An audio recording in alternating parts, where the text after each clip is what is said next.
আসসালামু আলাইকুম এভরিওয়ান, কেমন আছেন সবাই? আশা করি সবাই ভালো আছেন।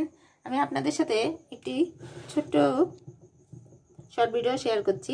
ভিডিওটি হচ্ছে, আমি বাজার থেকে 1 কাঁচি ডিম নিয়ে এসেছি, আর এই ডিমগুলো আমি 1 ঘন্টা পানির মধ্যে ভিজিয়ে রেখেছি। এখন এগুলোকে সুন্দর মতো পরিষ্কার করে ধুয়ে নেব, তারপর আমি পানি শুকাইয়ে ফ্রিজে রেখে দেব।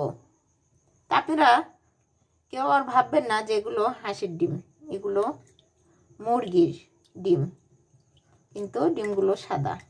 দেখেন অনেক সুন্দর, এবং ডিমগুলো সাইজে অনেক বড়। আর এই ডিম আমি বাজার থেকে আনার পর অবশ্যই আমি ধুয়ে রাখি, কারণ এই ডিমের সঙ্গে অনেক নোংরা লেগে থাকে। এটা ফ্রিজে অন্যান্য খাবারের সাথে হয়তো এই পয়জনগুলো ছেড়ে যেতে পারে, বা আমি যখন ডিমটা অনেক সময় ভেজে খাবো বা রান্না করে খাবো, ডিমটা যখন ধরবো হাতে কোনো ময়লা জড়াবে না, সুন্দর পরিষ্কার থাকবে। আর ডিমটা অবশ্যই বাজার থেকে এনে ধুয়ে রাখাই সবচেয়ে ভালো। যারা ধুয়ে রাখেন তারা তো অবশ্যই ভালো কাজ করেন, আর যারা ধুয়ে রাখেন না তারা অবশ্যই ধুয়ে রাখবেন, তাতে আপনার জন্য বা আপনার ফ্রিজের খাবার সব দিক দিয়েই ভালো হবে ইনশাল্লাহ।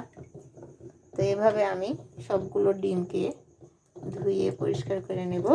দেখেন ডিমগুলো অনেক বড়, আর দেখতে কত সুন্দর লাগছে, তাই না?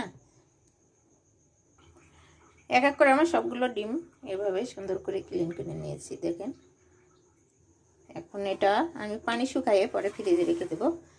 তো সবাই ভালো থাকবেন। আজকের ভিডিওটি এ পর্যন্তই। আল্লাহ হাফেজ।